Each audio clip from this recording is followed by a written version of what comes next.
Hey guys, welcome back to the Fool Show. Of course, I am Foolish Phil.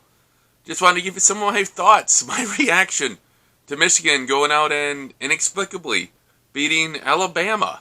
Number, I think, 11 Alabama, the team that many thought should have been in the college football playoff.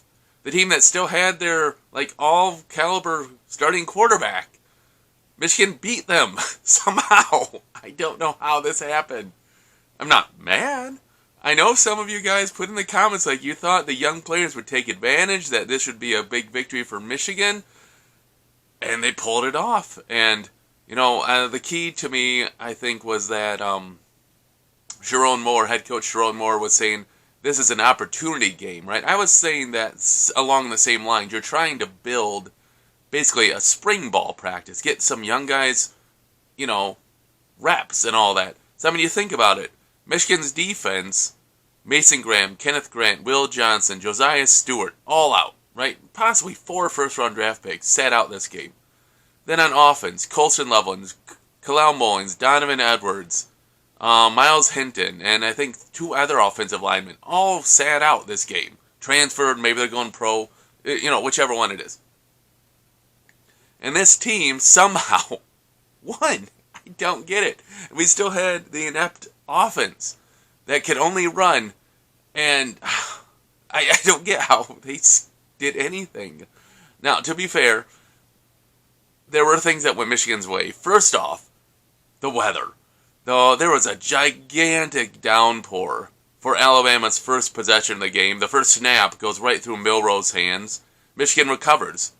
They do 3 worthless runs, kick a field goal. I think it's 6-0 or something at that point. Next possession, still raining a little bit. Milroe throws a pick. Nice play by Walker, I think it was. Nice interception there. Great. Offense does nothing again, I think. Maybe they scored a touchdown that one. Yeah, I think, in there. Alabama did 3 turnovers in 4 plays. Next, you had, Hall coming off the edge and getting a strip sack fumble recovery. And then you had another fumble. It's crazy. So 3 turnovers. No, it's 2 fumbles and a pick. And then they also had a 4th down stop. So Michigan's defense was flying. All the breaks were going that way. Even when Alabama would have a player would be open, and they just slip on the wet turf. Their cleats were not designed for the rain. The TV broadcast said their app was saying it was supposed to be nice days, cloudy, but no chance of rain. So Alabama clearly didn't think there was going to be any rain. And that just put Michigan in unbelievable position. Sadly, they only were able to score 9 points, good field goals by Zavada, and 1 good throw by Davis Warren there. I think he had 2 good throws in the first half. One to Hogan Hansen, I think it was, for a 3rd down pickup, which led to, I think, the first field goal. And then you had the other one, the back shoulder throw to Fred Moore, I think it was. Moore caught it for the touchdown. 16-0 Michigan. And then kind of just a back-and-forth game happened. But suddenly, it kind of reminded me of the Ohio State game, where Michigan was just in a tooth-and-nail game, right? And all of a sudden, Ohio State just figured out, hey, let's pass the ball. And boom, they just marched down the field, boom, boom, boom, boom, touchdown right before halftime, right? And it was 10-10 at half, right? Well, here Alabama, okay, they do a reverse, get 30 yards. They hit another guy the next play for a big chunk, and then the guy's wide open in the end zone. So it's 16-7. Okay. Now, a Michigan game wouldn't be complete without having a question of what on earth is head coach Sharon Moore doing. Throughout most of the first half, Michigan played ultra conservative, running on 3rd and 8s. That's not going to get it done. And here, with under 2 minutes to go in the first half, Michigan has a 4th and 1, 1.5, something like that. They decide to punt, and it was a great punt. Nice big bounce, checked up inside the 5.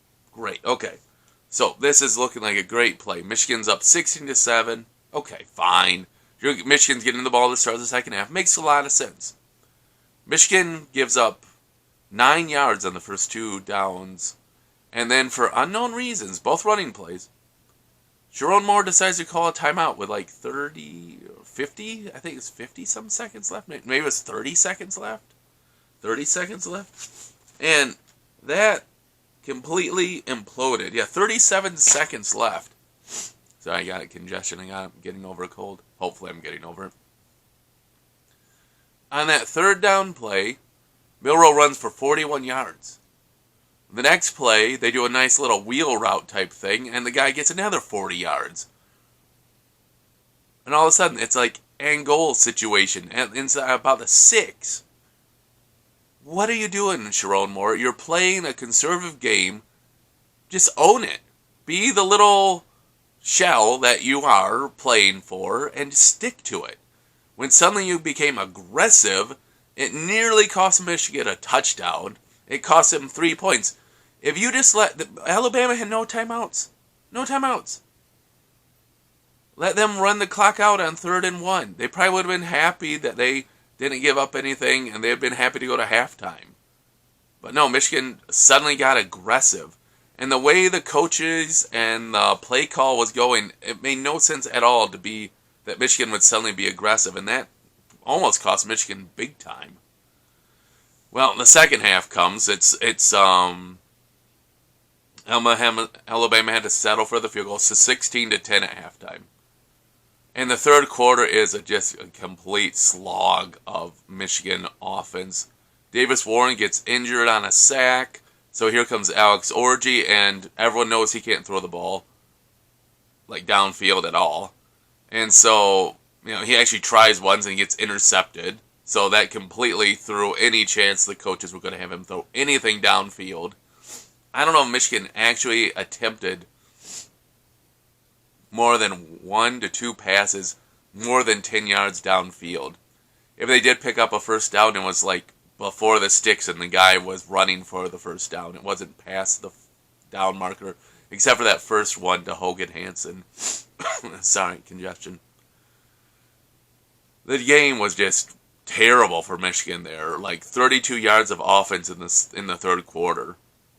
But the defense just holds. And the defense holds, and the defense holds. Great pressure, timely blitzes by Wink, and the guys were mostly getting home and making the plays. And Alabama was stifled.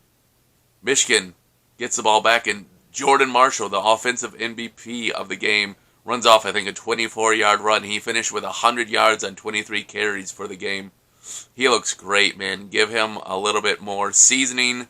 That's exactly what you want in this game, right? To see the future. And they get that, and Michigan just runs another first down on 3 plays or so and settles for a field goal. You get Zavada in there. Might be the best kicker in college. Michigan's up 19-10 now. Alabama's got 2 possession deficit, and now they got to really go. And they get a few plays. They're about midfield.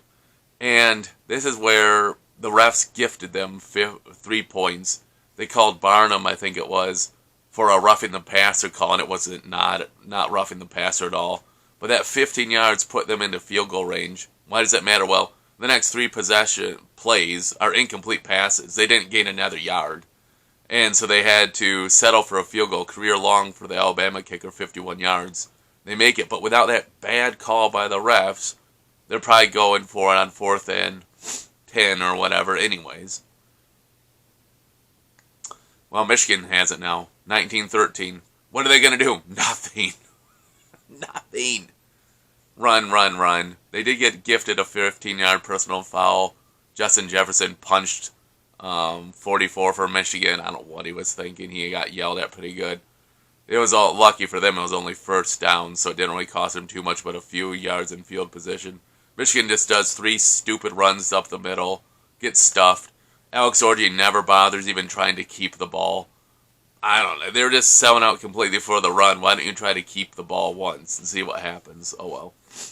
The offense was just terrible once Davis Ward went out. But the defense. Alabama gets down to like the 15-yard line and they shut the door. Pressure and hitting Milroe, getting deflections. They get the stop. And Michigan gets the win. Totally unexpected. Michigan, you always kind of wonder in bowl games who has the most to play for. Did Michigan really have more to play for than Alabama? I'm only the Michigan perspective, but from what I'm reading on Michigan blogs, it seems like Alabama didn't have nearly as many people opting out like Michigan did. I don't know if that's true or not. If there's a Michigan, or sorry, an Alabama fan, let me know. I mean, were there a lot of opt-outs for Alabama? Or was it just a deflating game? I can understand that too, because Alabama could have been in the college football playoff. Instead, they have to settle for playing a 7-5 Michigan team. So I can see why that'd be a letdown game. I get that. I can see that. So it's usually bowl games are about who actually cares about playing there. And for this reason, for those, whatever reason you want to say, Michigan gets a win. It's crazy. They had 75 passing yards, under 200 yards of offense.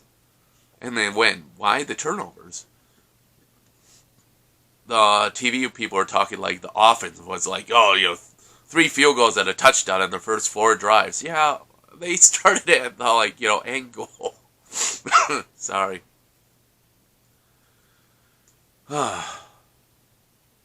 As the season wraps up, I'm a little disappointed in 2 things, especially in this game. Why didn't Jaden Davis get in this game? Alex Orji was completely worthless. I guess you were just completely going in a turtle shell. Jaden Davis, I believe he can throw a ball better than Alex Orji can. And Orji didn't run hardly anything, so why didn't you put Jaden Davis in there? Orji threw an interception. I don't know. So now we have no idea about Jaden Davis. He really should have got a chance, a series or 2. That's disappointing he didn't play. But a positive is Wink Martindale. His defense did a complete 180 from the beginning of the year. The beginning of the year, he didn't seem to know how to coach college kids. By the end of the year, things really turned around. I'm not just talking Ohio State and Alabama, but the defense really did turn things around. And that's hopeful for next year. This has to be the worst quarterback year Michigan's had in the past 40 years or something, back to when Bo Schembechler just had a quarterback that could hardly even pass and just would run all the time. This was just terrible. I mean, when you're in the same passing yardage as Air Force and Army and Navy, that ain't good. So Michigan has to look forward to the future. Is it Jaden Davis? Is it Underwood, I should say? Or is it the guy we just picked up out of the portal? Someone who has to be able to throw the ball, because Orji ain't it. Davis Warren ain't it. It is what it is. What do you guys think of the season in the end? I mean, Michigan, what a weird year. You beat Michigan State. You beat Ohio State. You beat Alabama in the bowl game. If Michigan had a good quarterback, an average quarterback, they're probably in the college football playoff. I said that and I still stick to it. I could see losing to Oregon and losing to Texas. Totally fine. They've destroyed us. But the other games, Michigan was in those games. You just didn't have quarterback play. And you didn't have good offensive coaching either, to be honest. That's why you get a new OC. What do you guys take out of the season? Let me know in the comments below. You guys were right. Michigan got it done. Hey guys, thanks for watching all my videos throughout the year, and I'll look forward to doing more basketball ones as the weeks go on. As always, appreciate it. Until I see you next time, as always, go blue.